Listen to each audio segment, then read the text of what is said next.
মার্কিন প্রেসিডেন্টের যুদ্ধবিরতি বাড়ানোর ঘোষণায় আনুষ্ঠানিক কোনো প্রতিক্রিয়া জানায়নি ইরান। তবে হরমুজ প্রণালী থেকে বুধবার জব্দ করেছে দুটি জাহাজ।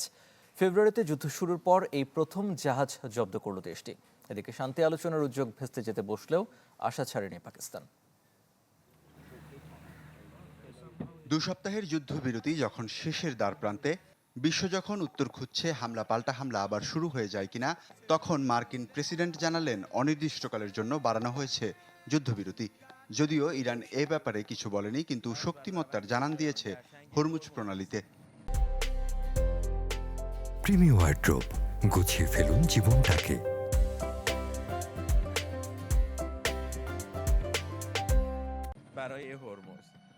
সতর্ক করার পরও হরমুজ প্রণালী পার হওয়ার চেষ্টা করছিল 3টি জাহাজ। এগুলোতে আইআরজিসির গানবোট থেকে গুলি করা হয়। 2টি জাহাজ জব্দ করে নেওয়া হয় ইরানের উপকূলে।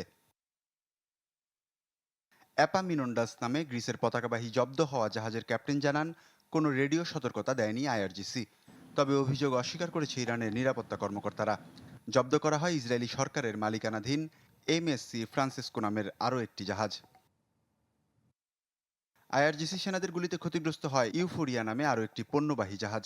তবে জাহাজটির বর্তমান অবস্থান নিশ্চিত হওয়া যায়নি। সতর্কতা জারি করে ইরানের নৌবাহিনী জানায়, তেহরান কর্তৃক ঘোষিত আইন অমান্য করলে নেওয়া হবে কঠোর ব্যবস্থা। কৌশলগত জলপথ দিয়ে চলাচলে মানতে হবে সব বিধিনিষেধ। এদিকে দুপক্ষকে আলোচনার টেবিলে বসাতে আপ্রাণ চেষ্টা চালিয়ে যাচ্ছে মধ্যস্থতাকারী পাকিস্তান। এখনও ইসলামাবাদে বহাল আছে কড়া নিরাপত্তা। ওয়ালিউল্লাহ ফারুক, চ্যানেল 24।